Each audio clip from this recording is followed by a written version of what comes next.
Luis Antonio Pereirade Lima, and the long title of his thesis is An Innovative Model for Oxygen Uptake Kinetics in Humans, under Director Maxime Raison. I don't know many of you, but I can assure that right now we all share one same indelible concern. We are all busy extracting oxygen from the environment and sending it to our cells. The measure of our oxygen uptake ability is the VO2.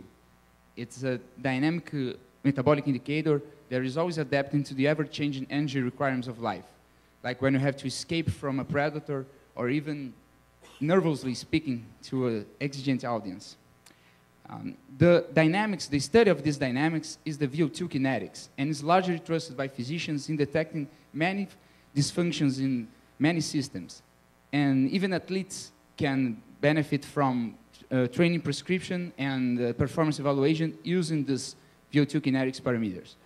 When we want to evaluate someone's VO2 kinetics, we ask them in the laboratory to make a step stimulus. There is a sudden increase in the pedaling work rate, but it's only one part of the process, since we still have to apply a mathematical tool in order to take any useful information from this. Okay?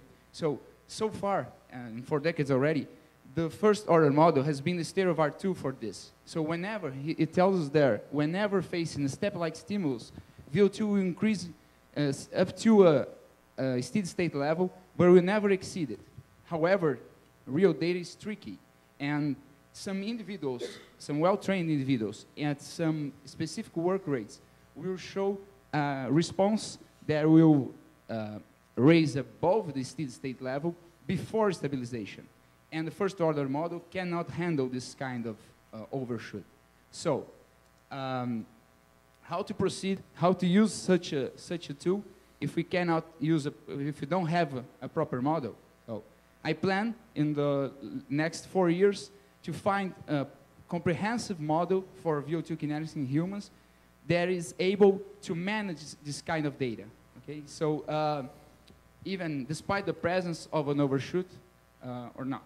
So I will take a group of cyclists and I will get them into the laboratory and know the physiological parameters. After that, I will be able to modulate many step-like increases and gather both overshooting and non-overshooting data from them.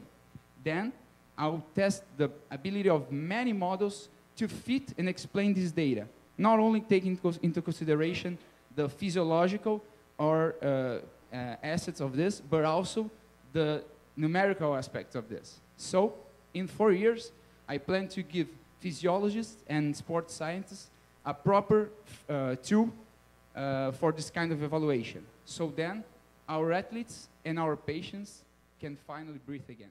Thank you.